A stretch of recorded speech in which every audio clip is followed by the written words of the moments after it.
Assalamualaikum warahmatullahi wabarakatuh. Bapak Ibu Guru, apa kabar semuanya? Selamat datang kembali di channel saya, Dwi Hasto Prasojo.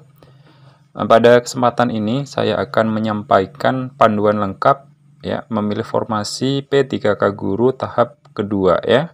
Di antaranya adalah bagaimana cara memilih formasi yang tepat, kemudian bagaimana cara agar passing grade kita pada tahap 1 dapat berlaku di tahap kedua ya. Kemudian yang ketiga, apa indikatornya kita sudah berhasil pilih formasi tahap yang kedua ini. Kemudian yang keempat, apa penyebabnya kita tidak bisa memilih formasi tahap kedua ini ya. Silahkan Bapak Ibu simak videonya sampai selesai agar Bapak Ibu mendapatkan informasi lengkap ya, yang insya Allah sangat bermanfaat ya. Nah, bagi Bapak Ibu yang belum mendukung channel saya ya, silahkan klik subscribe, nyalakan loncengnya agar Bapak Ibu tidak ketinggalan setiap informasi terbaru dari saya.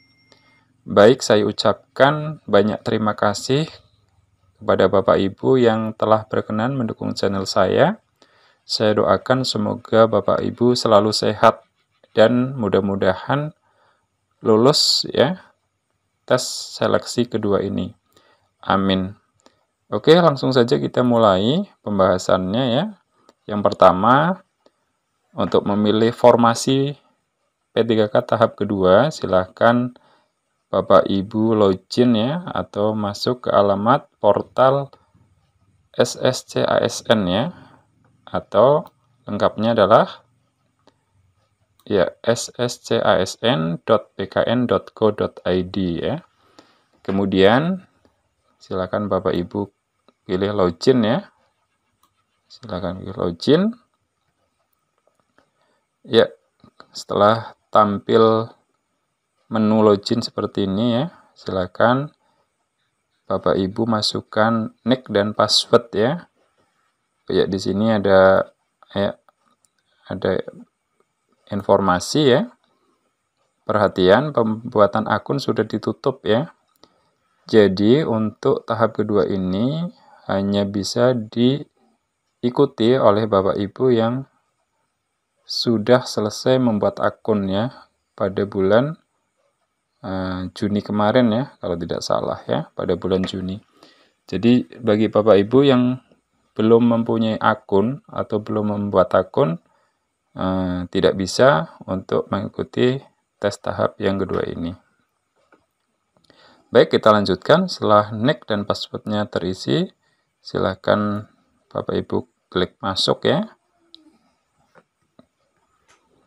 Kemudian tampilan awal akan muncul resume pendaftaran ya.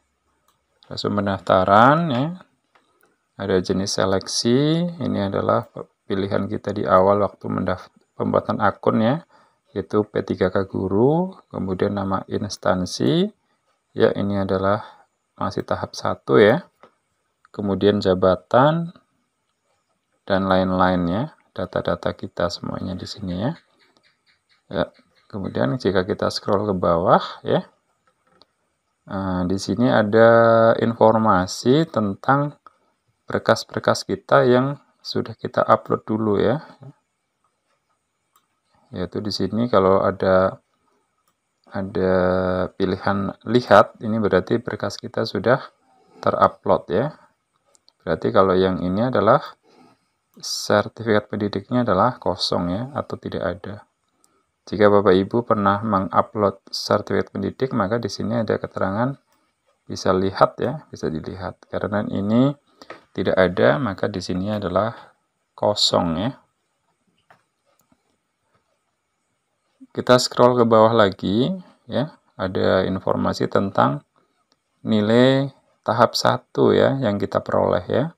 Dari nilai wawancara, manajerial, sosiokultural, teknis, plus afirmasi, nilai teknis murni, dan total nilai ya. Ada semua di sini ya. Kemudian ada informasi lagi, ini juga cukup penting ya Bapak Ibu ya. Ini adalah nilai-nilai afirmasi yang kita peroleh ya. Jadi ada nilai afirmasi usia, afirmasi disabilitas, afirmasi sardik ya, afirmasi tenaga honor kategori 2 ya. Kalau ini adalah contohnya adalah yang mendapatkan afirmasi usia ya.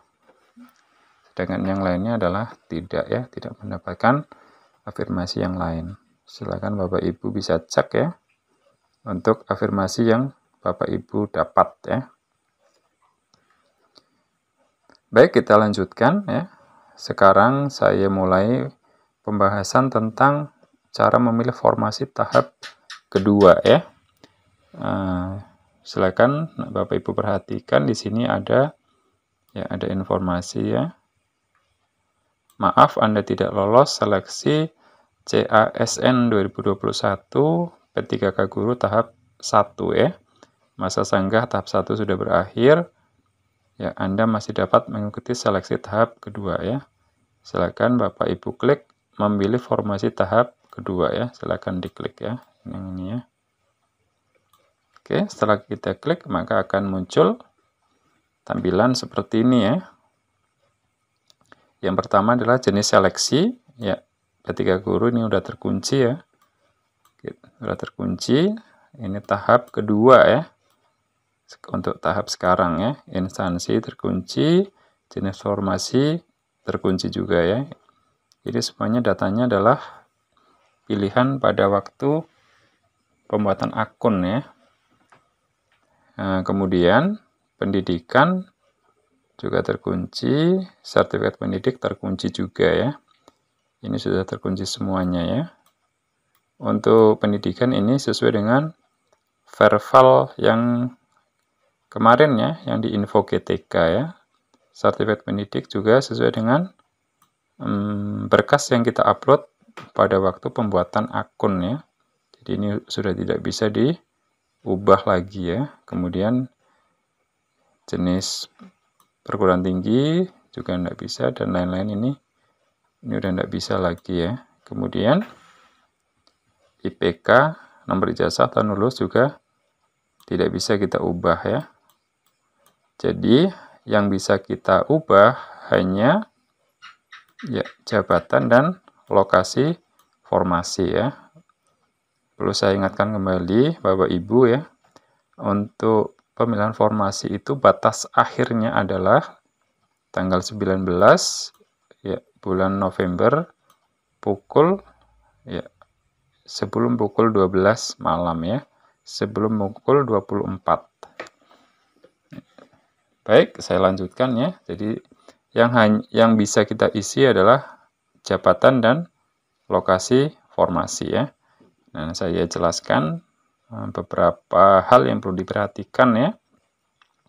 Yang pertama, dalam memilih jabatan atau lokasi, yang perlu dipertimbangkan adalah pertama adalah saingan kita ya. Saingan kita. Yang pertama, apakah saingan kita memiliki sertifikat pendidik atau tidak ya. Kemudian yang kedua adalah jumlah saingan ya, sedikit atau banyak. Itu adalah dua hal yang Bapak Ibu perlu pertimbangkan ya, agar peluang lulusnya itu besar ya. Jadi carilah sekolah yang kira-kira saingannya sedikit atau tidak ada saingan yang memiliki sertifikat pendidik ya. Itu yang pertama untuk memilih formasi. Kemudian yang berikutnya adalah tentang passing grade ya. Tentang passing grade ya. Tentang passing grade tahap 1 itu bisa berlaku pada tahap yang kedua ini. Dengan syarat kita harus memilih bentuk satuan pendidikan yang sama ya. Jadi ini contohnya ya. Misalkan ini jabatannya adalah ya untuk guru kelas ya. Ahli pertama guru kelas. Berarti ini tentunya adalah untuk SD ya, untuk formasi SD.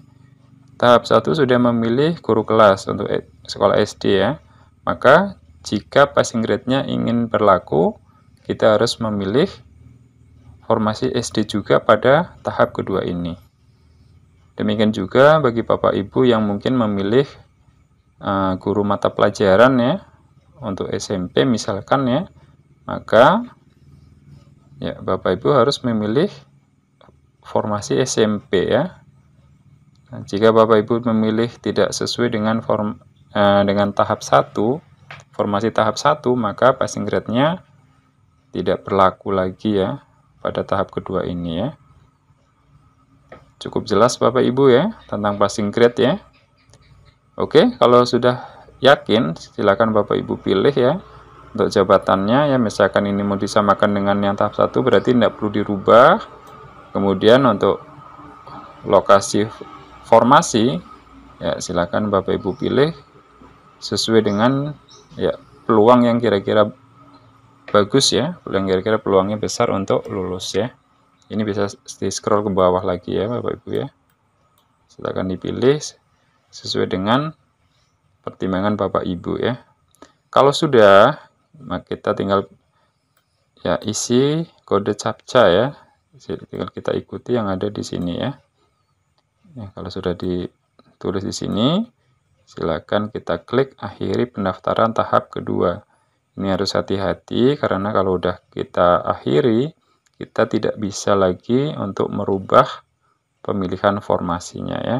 Jadi Bapak Ibu harus yakin ya sebelum diakhiri pendaftaran tahap kedua ini. Oke, jika sudah yakin silahkan klik akhiri pendaftaran, nanti ada konfirmasi ya. Kalau sudah yakin tinggal di oke ya. Kemudian berikutnya, jika sudah berhasil ya memilih formasi, maka indikator yang pertama ya pada resume pendaftaran di sini akan berubah ya. Yang awalnya tadi tahap 1 ini akan berubah menjadi tahap 2 ya. Ini indikator yang pertama yang bisa Bapak Ibu lihat ya. Kemudian indikator yang kedua ya bisa kita scroll ke bawah ya. Nanti di bawah ini ada keterangan ya. Kalau memang Bapak Ibu sudah berhasil memilih formasi ya. Di bawahnya masa sanggah tahap 1 sudah berakhir, maka ada keterangan Anda sudah memilih formasi tahap kedua ini ya. Kalau sudah ada tampilan seperti ini berarti kita sudah berhasil memilih formasi tahap yang kedua. Jika Bapak Ibu belum mendapatkan tampilan yang seperti ini atau pada resume pendaftarannya belum berubah, silakan di refresh ya. Kalau memang belum berubah lagi silakan diulangi memilih jabatan tahap yang kedua ini ya, agar betul-betul yakin datanya sudah berubah. Untuk langkah selanjutnya ya, kita tinggal menunggu pengumuman daftar peserta, waktu dan tempat seleksi ya. Yang kalau sesuai jadwal ini adalah tanggal 2 Desember ya. Kalau sesuai jadwal adalah tanggal 2 Desember ya. Mudah-mudahan tidak mundur lagi ya, sesuai dengan jadwal yang telah ditentukan ya. Kemudian untuk cetak kartu ya, itu tanggal 2 sampai tanggal 5. Kemudian pelaksanaan seleksinya adalah tanggal 6 sampai 10 ya, dan seterusnya ya. Tentunya Bapak Ibu mungkin sudah mendapatkan informasi yang lengkap ya tentang jadwal kegiatannya. Kemudian ini ada kawan-kawan yang mengalami masalah ya, di mana resume pendaftaran itu ya muncul keterangan seperti ini ya. Ini saya ambilkan contoh. Pemerintah Kabupaten Bandung tidak membuka atau menunda pengadaan P3K Guru 2021. Anda akan dapat mengikuti seleksi kompetensi tahap ketiga ya. Nah, memang dari informasi yang saya peroleh itu ada 10 instansi yang menunda ya, yang menunda pembukaan seleksi tahap kedua ini ya. Di antaranya adalah Provinsi Jawa Timur, Kota Surabaya, Kabupaten Kuningan, Kabupaten Cilacap, Kabupaten Rembang, Kota Tebing Tinggi ya, Kabupaten Bandung, Kabupaten Deli Serdang, Kabupaten Nias Utara, dan Kota Tasikmalaya ya. Nah, silakan Bapak Ibu selalu update ya di portalnya. Dan insya Allah mungkin hari ini bisa dicoba lagi. Mudah-mudahan sudah bisa dibuka ya. Sudah dibuka pendaftarannya ya. Baik, yang terakhir ini ya. Bagi Bapak Ibu yang tidak bisa memilih formasi dengan keterangan seperti ini ya. Anda tidak bisa memilih formasi pada seleksi kompetensi tahap kedua karena formasi yang sesuai dengan kualifikasi pendidikan atau sertifikat pendidik Anda tidak tersedia. Anda dapat mengikuti seleksi kompetensi 3 pada instansi pemerintah daerah lain. Nah, kalau Bapak Ibu mendapatkan informasi seperti ini, itu artinya memang tidak ada sisa formasi ya pada instansi Bapak Ibu ya. Jadi, solusinya adalah Bapak Ibu nanti mengikuti seleksi tahap 3 ya pada instansi daerah lain ya atau pemerintah daerah lain yang tentunya masih ada sisa formasi ya. Jadi demikian ya informasi yang bisa saya sampaikan. Ya, semoga bermanfaat ya. Saya ucapkan terima kasih atas kunjungannya. Jangan lupa sekali lagi untuk like, komen ya. Silakan Bapak Ibu tulis di kolom komentar jika ada pertanyaan. Insya Allah akan saya jawab sesuai dengan pengetahuan saya ya. Saya akhiri sekian. Wassalamualaikum warahmatullahi wabarakatuh.